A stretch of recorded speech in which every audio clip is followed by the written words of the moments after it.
한학자 총재는 당장 석방되어야 합니다.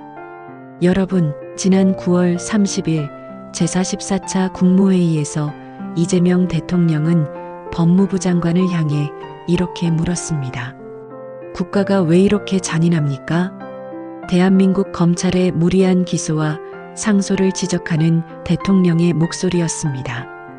이 대통령은 의심스러울 때는 피고인의 이익으로라는 오래된 법의 격언까지 언급하며 무분별한 검찰 행정을 강하게 비판했습니다. 그렇습니다.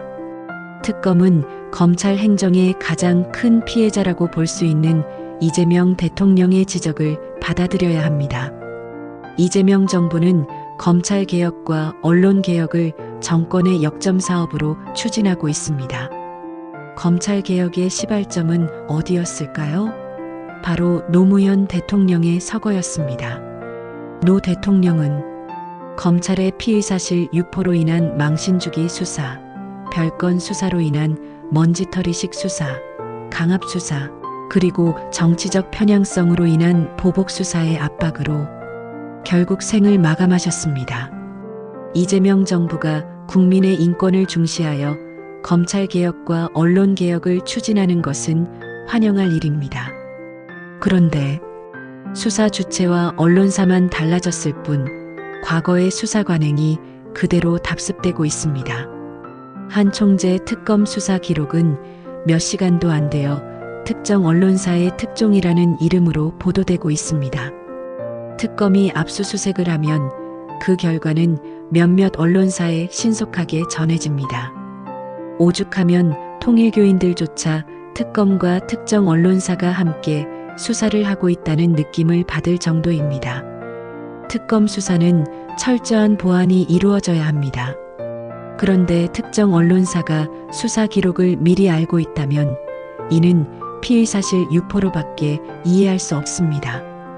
검찰개혁을 하겠다는 민주당과 국회가 특검을 이렇게 운영한다는 것이 이해가 되지 않습니다.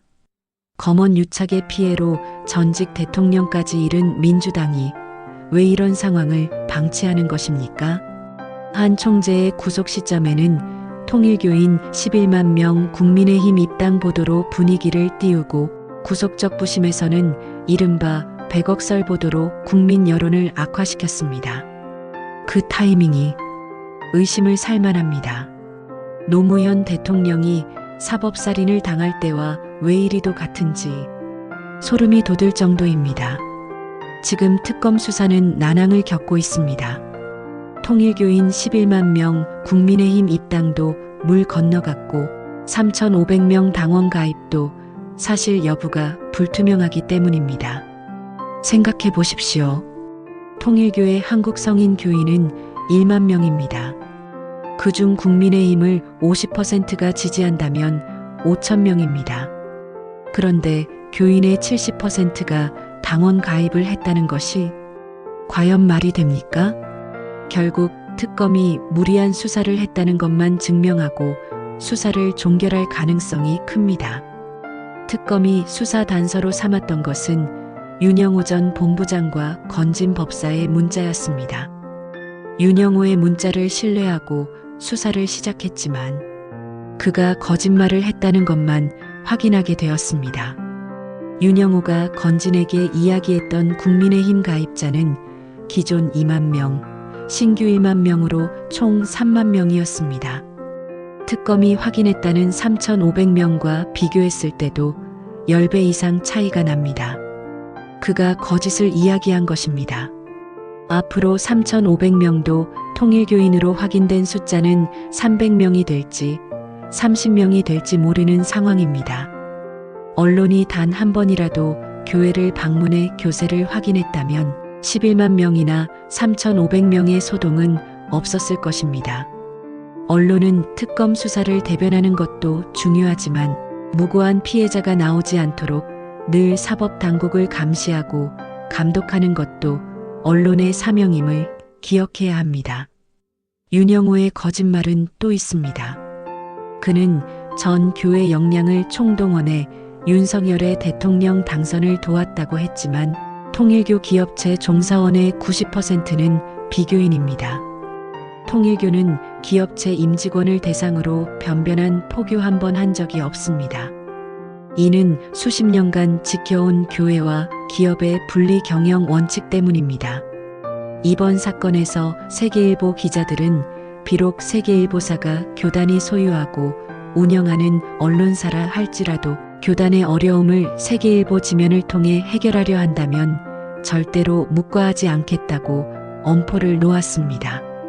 사정이 이럴진데 교회를 비롯한 전 조직이 대통령 선거에서 특정 후보를 지지하라고 했다면 여기저기서 불만과 고발이 빗발쳤을 것입니다. 결국 이 부분도 윤영호가 사실이 아닌 얘기를 한 것입니다. 한 총재 구속의 주된 이유가 윤영호 본부장의 증언으로 인한 정황 증거라면 그의 증언이 거짓임이 하나둘씩 드러나는 현 상황에서는 한 총재를 더 이상 구속할 이유가 없습니다. 고령이고 건강이 좋지 않은 세계적인 종교 지도자를 왜 이리 핍박하는 것입니까? 당장 석방에서 헌법상 보장되어 있는 기본권인 방어권을 행사하도록 하는 것이 검찰개혁을 추진하는 이재명 정부와 특검이 곧바로 해야 할 일입니다. 그리고 그것이 이 대통령이 말한 의심스러울 때는 피해자의 이익으로라는 사법 원칙에 충실하는 길입니다. 정의는 엄격해야 합니다. 하지만 그보다 더 중요한 것은 무고한 사람을 희생시키지 않는 것이라는 사실을 분명히 알아야 합니다. 한학자 총재는 당장 석방되어야 합니다. 감사합니다.